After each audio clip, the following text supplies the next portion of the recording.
He's been singing Queens all morning. Well, I was terrified. How are you feeling now it's out there? It's out, it's in the world. Is the pressure off slightly? Can you relax? Yeah, I think that's quite a good feeling. Do you still get nervous when you have your work going out there? Not really, it's too late. No, the nerves and all that is years ago, when I was going to do it. That's when you're nervous, but now it's all out of my control, and then it's in the lap of the gods. But to be part of it is just tremendous. Absolutely. Going back to when you found out about the role, were you incredibly excited to see those words, I'm sure, written down, the Queen? Well, I was terrified, of course. I was terrified. It was terrifying. And it's funny, that thing about being terrified, because I think hopefully it means that you sort of, you really care, you really want to do it well, and you say you're so frightened that you won't do it well and all that. But I think we all get that with various things. But at least I had time, If they'd said, you're going to play the next Queen and we start filming tomorrow, I think I might have been on the next bus out of town. But it was really great to have the time to work on her physicality, her vocal quality, and all those sort of, in a way, outward things, technical things that you have to sort of get down, if you like, and then push them to the side so you can just be that person, hopefully. Was there any part of you that thought, it's lovely, but I can't do it, it's too much? No, not too much, because too much is what you have to do. It's got to be a challenge. It's got to be tough. It's got to be something you think you can't do in order to do it, and to make you really, hopefully, develop as an actor. I mean, when you get those calls or emails, whatever it was, do you still get the excitement as when you first started in the industry? Oh, of course you do. No, of course. Well, actually, it happened. I went round to Peter Morgan's, and I thought I was going, obviously, just to meet him, but. And I thought, well, I was at whatever time it was, 12 o'clock. I thought, well, he's been singing Queens all morning, so I'm on the list there. But he actually sort of said there and then, well, you have to do this. And so I said, and I remember saying, I said, are you sure? He said, yeah. So that was odd. So I just left his house and just walked around, and I had to phone my husband. And I said, I think I'm doing it. I think I'm doing it. So, and we couldn't say anything for months and months. So, of course, absolutely get excited. And it's interesting, isn't it? Because I've been doing it for so long now, and there's still that. Oh, there's a call. I mean, it's weird that you still get that excitement, but maybe that's a good thing, because it means you're still excited about doing the work. And it's lovely that you can talk to Jim about it, because he knows exactly how you feel. He does, yes, so that's quite good, yeah. Did he say, come home and I'll be Prince Philip, and you will practice? He was on holiday, thank you very much. He was on holiday, but no, I keep my work to myself. I go up to my room, I just do it on my own. He doesn't have to suffer any of that. That's really interesting. Has your way of rehearsing changed as technologies kind of come forward? No, I always just sit with a script and just think it through and either write things out and things like that. So I just have to keep rereading and rereading, things like that. So, I mean, whether that's on an iPad or a paper script. Does anyone know what paper is anymore? I don't know.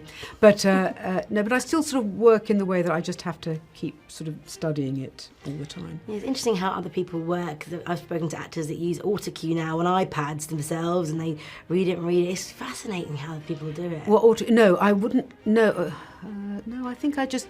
No, I just need to think about it all the time. That's what I do. That's what's a bit boring for everyone else in the house. I'm going upstairs now. Oh, she's going upstairs, righto.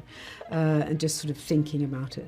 But how do you slip in and out of the accents and things like that? Well, you sort of, I mean, that's with anything. I've done American accents. I've done, that's part of the job. But for something like this, which is so specific, and everyone knows her voice, and so it added another dimension, but still it is doing someone else's vocal quality that is not you. So it was a bit just harder in as much as I needed to it to be so specific. You can do an American accent in a musical, no one knows what that person would sound like. But with this person, it had to be specific. And, there's a part where I do a speech after the death of Diana, and I had to listen to that speech over and over and over again. Whereas when I'm doing a scene with Philip, that Peter Morgan has written and imagined, it's just the Queen talking with Philip, but a speech that the world has seen, you've got to be really specific. Did you see then when you were researching the Queen that she did put the voice on for public? I think so, yeah. And because she's first started, when she was 21 years old, she made a speech. And, in those days, you wanted to speak nicely and you had to put on a voice, and everyone thought you had, and now people want to sound like themselves. So, and I think the Queen now, the younger members of the royal family don't sound like that. She had a sound that belonged to her parents and grandparents.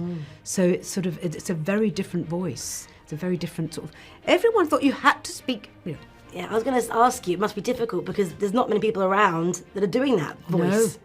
No, not at all. So that was, and it was great to have, and that was so wonderful about William Conacher was our dialect coach, and he taught me, William, Kate, so he's very aware of the generational differences with voices. And in regards to when you went to Peter's house, did he give you a list of the previous queens so you could reach out to them, ask them any questions? Well, no, there's only one queen we all had to call on, and that was the Queen.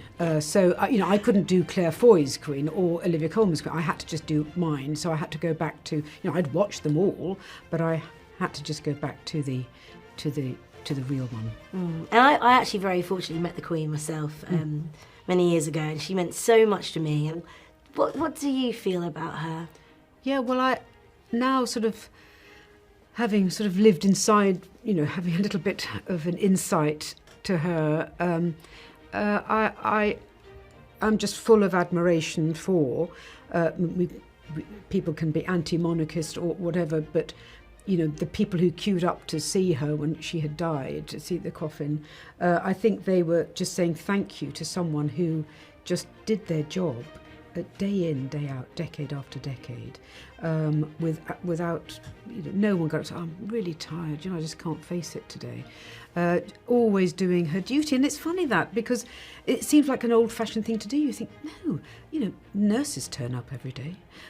Doctors have to turn up every day. And people who just do what they said they would do. And I think her religion was so important to her. And when she became Queen, she believed, she was anointed by God and she must fulfil her duty. And I think that is sort of almost untouchable today. Yeah, I said goodbye to her. I queued up 14 hours. Did you? Yeah, I did, yeah. Oh, how wonderful was that? It was just incredible. Yes. And my grandma did the same with Churchill, the same route. Gosh. Yeah. Oh. It was really emotional, actually. Of course it was. Of course it was. And my feet have never recovered. Oh, well done. Thank you. It was great to meet you. Thank you. And congratulations, you were fantastic. Thank you.